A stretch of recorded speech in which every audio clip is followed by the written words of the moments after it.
This interview is made possible by the generosity of the Estelle J. Kelsey Foundation. My name is Michelle Gardner. I'm a member of Nevada Women's History Project. We are in Carson City, Nevada. Today is February 6th, 2020, and we are interviewing Loretta Fajardo Cerocke. She's a Native American of the Paiute tribe. Thank you very much for joining us today and agreeing to be interviewed. And I'd like you to start with just telling me about your childhood and where you were born. And I was born out in a hospital at the Stewart Indian School. My mother. Right here in Carson. In Carson, yeah. And what year was that? I was born August 31st, 1933. Okay.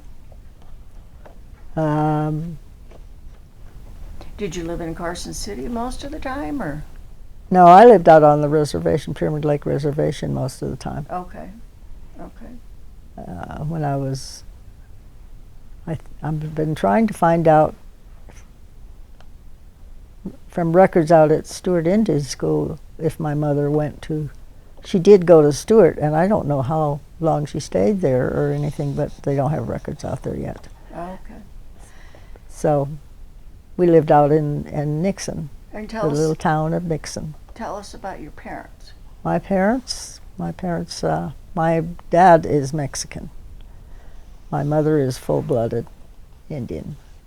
They were married when I was about six years old. I think they got married, and we lived out in Nixon. There was a little house there that we lived in. It was not very big, but I don't know how many people lived there, but several of us lived there. And you have brothers and sisters? Or? I have an adopted brother now, but he wasn't with us at the time. I don't have any brothers and sisters. Did have a baby brother who died at a young age. I don't know how old he was or what he died of. So I was just a lonely, single girl then. On the Indian reservation? Yes. Oh. And what band were you with? They're called the Kuyuidikud, or the Kuyuidikud. Oh, okay. What were your parents' names? My dad's name was Dolores Fajardo. As I said, he was Mexican, from Mexico. And my mom's name was Beulah Nick Fajardo. Oh, okay. Nix is your mother's maiden name. Yes. Okay. When you were a child, what did you do on the reservation? What games did you play? And were there other children you played with? Living on the reservation, the houses were quite far apart, so you can't just run next door and play with a friend. Mm. So it was mostly by myself. And my childhood, there were no games. We didn't have toys and bikes and stuff like that to play with. I think it mostly was just playing outdoors. By yourself? By myself. And I lived with my grandmother most of the time, I think.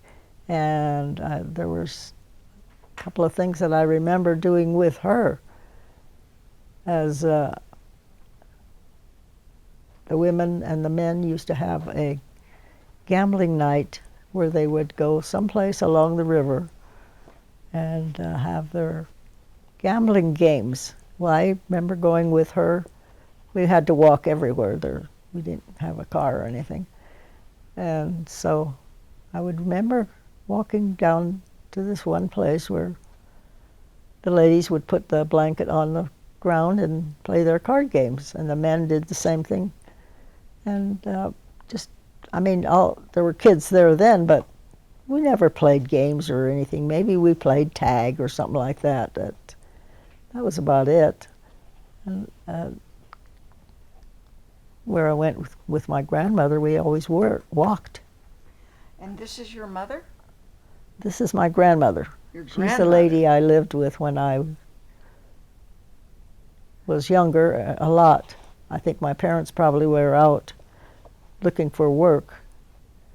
And so I spent a lot of time with my grandmother. And she's full-blooded Full-blooded Native American? Yes. From the Paiute tribe? Right. Did she speak English? Yes, she did. Oh, she Yes, did. She spoke And she English. spoke Paiute? She spoke Paiute. Did you ever speak Paiute? I learned a little bit of it, but I was not one to really. I was more on the shy side, so I was not very talkative even as a youngster. And who are these people? This is my mom. This Your is my dad? dad and my Your mom? me in the middle. You? And the baby. Is there a and the baby there? Yeah, the baby. The baby is The one who, adopted brother. oh, the adopted brother. Okay. Yeah. He was adopted. And by- your mother is full-blooded Native American also? My mother is, yes. Okay. Loretta, what was your grandmother's name? Her name was Nellie Kellico. Okay. I don't think that was her married name. I think that was her family name. Did she Because live with you? I lived with her. You lived with her? Yes. Okay. And why did you live with her and not your parents? Well, this was all a single house there. And my parents obviously were out probably looking for work in Reno or wherever. And there was nowhere else for me to stay except with my grandmother. How would you say your grandmother's life is different than the way you were raised? Well, I don't know how my grandmother was raised, but I don't know. Did she go to school, do you know? I don't know that. I don't know if she did. I don't know how far she went. Was there a school on the reservation? There was a school on the reservation, yeah. In fact, that's where I went to school for a short time until my dad did get a job on the railroad, working on the railroad, and then we had to move. And So- then you moved into the railroad cars at Yes. that time that were built, set up for the railroad workers? The railroad workers, yes. First place we moved to was a little place called Big Canyon. It's along the railroad route. And fortunately, we didn't live in one of the railroad cars. We lived in a regular little house that was built. Oh, But it was still very meager, just had 2 rooms, a large room and a small front room that was a kitchen. your grandmother did. I understand she did beading. She did a lot of beading. She made moccasins. And, I watched my grandmother work the hide, from taking the hair off of the hide to processing it, and then it was a very long process. She would take the dry deer hide that someone had shot, put it in a bucket of water so it would soften up. She'd put the deer hide over a log that was up against a house or someplace. She took her draw knife and would scrape all the hair off of the hide. After she'd done that, she put it back in the water. Then they mixed up a mixture of brains, cow's brains or sheep's brains or whatever kind of brains they were able to get. And the hide was then put into that mixture, and they kept it in there for several days. After that, they took the hide out, they rinsed it in cold water to get all the gooey stuff off of it, and then they kind of wrung it up in the towels to get as much moisture out of it as they could. Then the work started to get the hide soft again. This was where I'd see my mom and grandmother put a blanket on the ground someplace, and one would sit on each end and start pulling on the hide, just working it, turning it and working it and pulling on it so it would get soft until it was completely dry and completely soft. That's when they'd use the hide to cut out their patterns and make their moccasins and whatever they wanted to make. Did they sell them? They sold what they made, yes. except to this one was made by my mother. So that was, your mother made this? My mother made this. This was made on the nice white buckskin. Can you take one out? It's a pair of moccasins. They've never been made. They've never been worn. Mother just made them. And your mom made those gloves over there? My mom made these gloves. But she did that for a living? She did this. She didn't make it for a living, but these were made for people who ordered them. She didn't sell them to be sold in a gift shop or anything like that. She just made these for whoever ordered a pair of gloves from her if they knew what she made. And there's These the are hide. This is the nice white hide before it was tanned. It's a little dirty now, but Out of deerskin. this is deerskin, yeah. Can you share with us a little bit about the beading and the patterns? Well, they made it, usually if they were going to make a pair of moccasins, say size 7, they get somebody to just draw a piece of their foot pattern on a piece of paper, and then they make up their patterns from this. Now this one, they usually put what size shoes it is, and then they would get their deer hide and put this on there and just mark it out and sew it together. They had a pattern for the foot. They had the ones that goes over the top, or if they had this was a separate pattern here that went around the top. This was one pattern here, and this was one pattern here, like so. And how long do you think it would take to make just one of those? Oh my goodness, days. It would take days. I mean, this beading is just put on one bead at a time. That takes a long time to bead a pair of moccasins. And your grandmother taught you to bead also? I just kind of picked it up. She didn't really teach me how to do anything. I just picked it up by watching them. The same with the gloves. Oh, These are a pair of men's work gloves, looks like. My mother did make men's work gloves too. And you ended up making gloves also? No, I didn't get to make gloves. That was hard work. But this doll here is a doll that my grandmother, I remember watching her make these dolls. They're just a stuffed piece of cloth, you know. It's stuffed with cotton or something. And she had a head that was carved out of a piece of wood. I remember the head. I don't know where it is now. And she would wet a piece of buckskin, form it over the face of the head that she had, and it would harden, and then she sewed it all together. She made a dress for it, a buckskin dress for it, and she just drew in the eyes and the nose and the mouth, and she made the hair out of the, what do you call it, wool.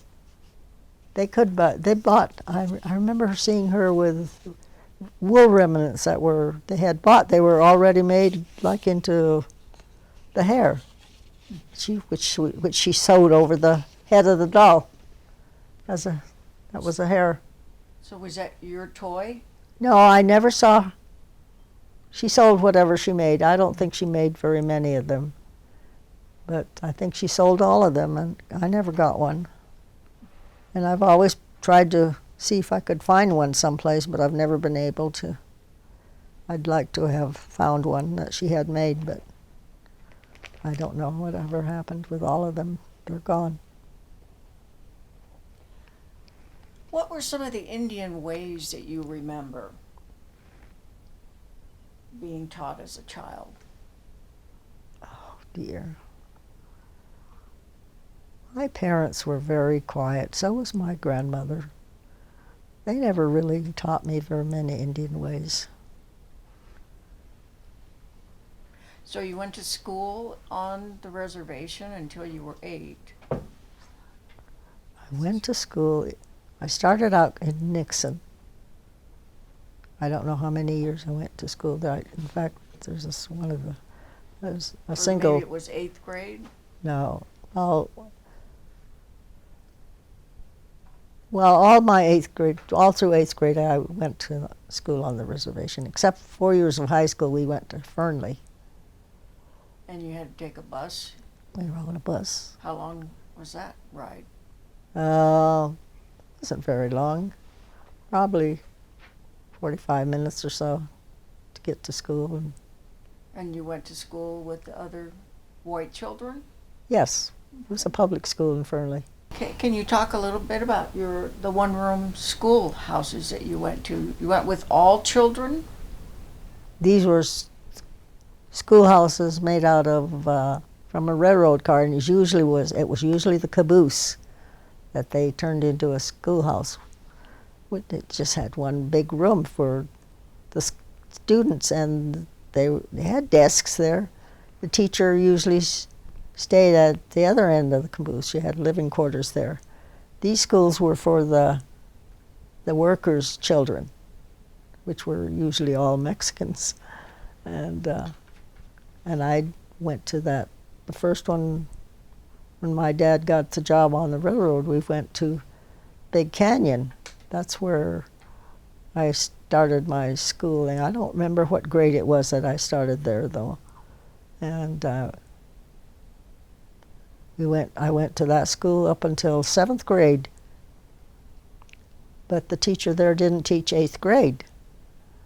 But at the next place, which was called Sutcliffe, we had to move there because the teacher there did teach 8th grade. So they found a house for us to live in Sutcliffe, which was one of the boxcar houses. And that school also was made from a caboose. And I went to school there. My adopted brother went to school there. And the railroad workers' children went to school there. Although I don't remember them having any children. There's a ranch up in the Hardscrabble Ranch. They lived up there. They had a couple of children, a boy and a girl that went to school there. So it was mostly me and my brother, and there weren't more than 6 or 8 kids who went to school in that one-room schoolhouse. And I graduated from 8th grade there. That was when I had to move back to Nixon to live with my grandmother in order to go to high school on the bus. I stayed with her for 4 years. And bussed into Fernley? First bussed into Fernley every day. And you graduated? I graduated from high school there. What year did you graduate? 1952. And then what happened? There was no contest or anything. There's this gentleman who was a teacher out at the Stewart Indian School, simply asked me if I wanted to be the first Native Miss Nevada Day. I guess I just said yes, okay. So they started the process of taking all these pictures and... And this is a picture of you. You're right here. Is that you? That's me. Right there. On a float in full dress at the Nevada Day Parade. The students out at Stewart were the ones who made the float that I rode on. And the girls, who were my, whatever they were called, were all students from Stewart Indian School. They were all from different reservations. And they wore their own native costumes. And what What did that involve for you during that day? Just riding the float and just as a first Miss Nevada Nevada Day Parade princess. Oh. You know, I went to different, there was another couple that they had selected to take me around to Reno. We went to the radio stations and just advertising Nevada Day. And what kind of preparation did you do for the parade? Well, when my mom found out I had to wear an Indian dress, and I didn't have an Indian dress, so we had to get some material. The dress is not real buckskin hide because we could never get that much buckskin. And she made the dress, although she made the top is made from real buckskin. And she made a necklace, a beaded necklace for me, which I don't have here. I should have got that stuff from Steve. How long did that take her, your mom? It probably took her a couple of months. Oh. I had to have although I used my grandmother's beaded bracelets that she has on, that she wears in her picture and her dress. So what in the dress your mom made, what is this beading is of the Paiute tribe? No, it's just a, what do you mean, the beading? Well, you said every girl wore a different dress to represent their Oh, tribe. no, not a Paiute tribe. They were from different tribes. Okay. From California, So New the Mexico, beading wherever. Did it represent the Paiute tribe? No, it's just a necklace my mother made for me. Okay. And is this you are beading moccasins right here in this picture? Those are the pair of moccasins that I wore with the dress. So you wore these with the dress? Yes. Oh, okay.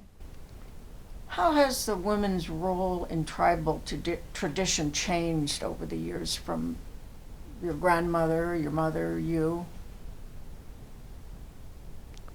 Well, they've probably, excuse me, they've probably changed quite a bit because my grandmother's role was not, my grandmother belonged to a dancing group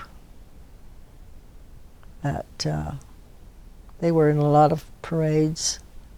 They had their own costumes.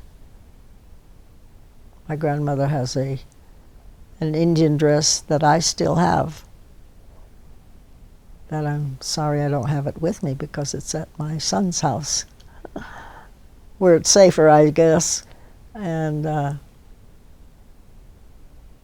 my grandmother, and my mother rather, was much more interested with the tribal businesses. She was a bookkeeper at one time for the tribe, and she did a lot of work with the senior citizens. I remember going with her once to visit an elderly lady. For what reason I don't remember, because I was too young to really take it all in. But we went to see this elderly lady, and she was very nice. They talked in Indian, and it was lunchtime, and she served us boiled potatoes for lunch, which to me it was delicious. But I never went with her afterwards, but I would ask about it then. But she was a bookkeeper for the tribe and very busy. I don't remember what other else she did, but I think more women are into it now, because I was reading someplace in the latest tribal paper that in this one group, which my grandson belongs to, there were quite a few other women that were in it. So I think there's been a big improvement as far as women's role is. Well, after I was the Nevada Day Queen, I didn't go back to the reservation. I left. When I left, I left. And I got a job here in Carson. First, I worked for the Nevada Day Committee for 1 year, just in their office, sending out brochures and things for the next Nevada Day. And then there was this lady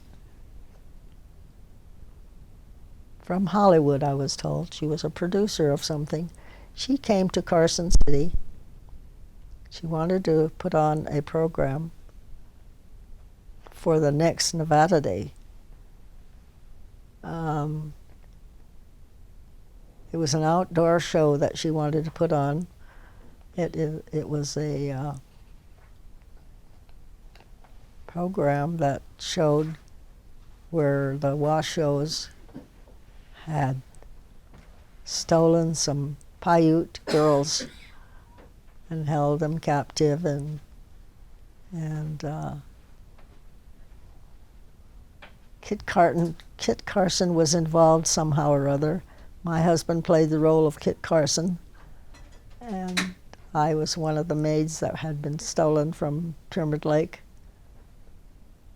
And we had rehearsals out at in Gardnerville. We had rehearsals here, and we had to go to Gardnerville for a rehearsal over there. I had no way to get back home to Carson City, so someone asked my husband-to-be to give me a ride home. That's how I met him. Very romantic.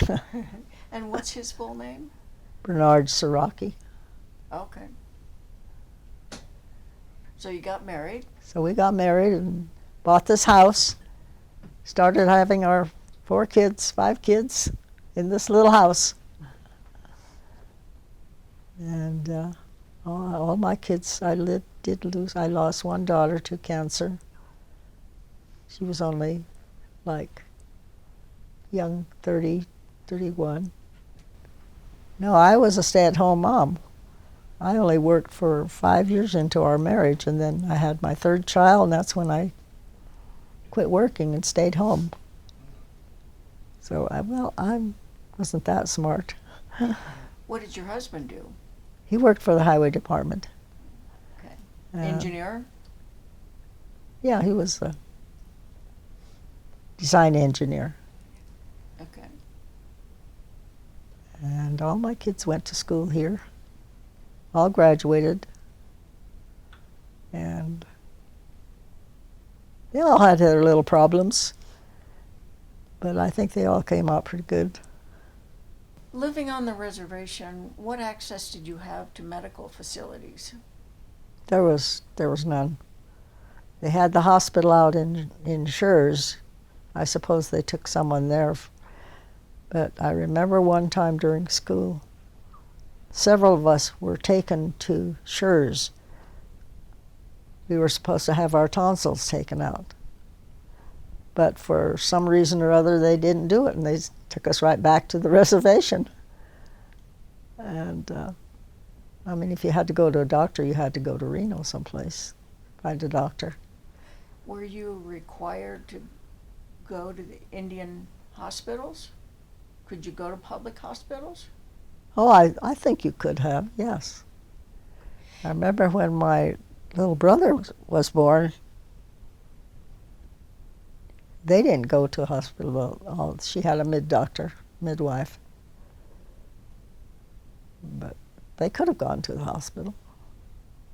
Okay. Do you feel that you were ever discriminated against because you're Native American? I myself? Mm-hmm.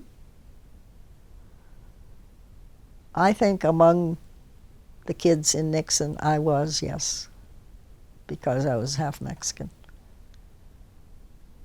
Oh, half Mexican. Yeah. Instead of full-blooded Native American. Right. I was discriminated somewhat by my own. And what happened? Oh, there were just little things. I mean, none of the boys cared for me.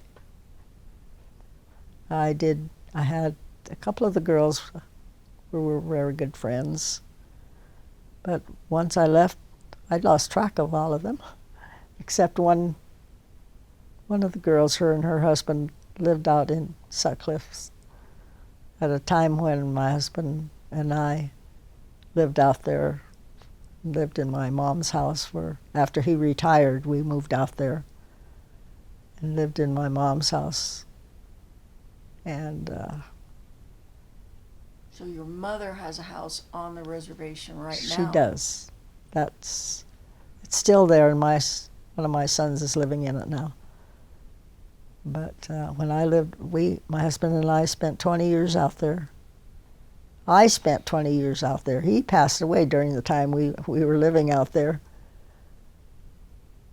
And we got reacquainted again, and since I didn't drive, I often came into Reno with them for pleasure and shopping and gambling.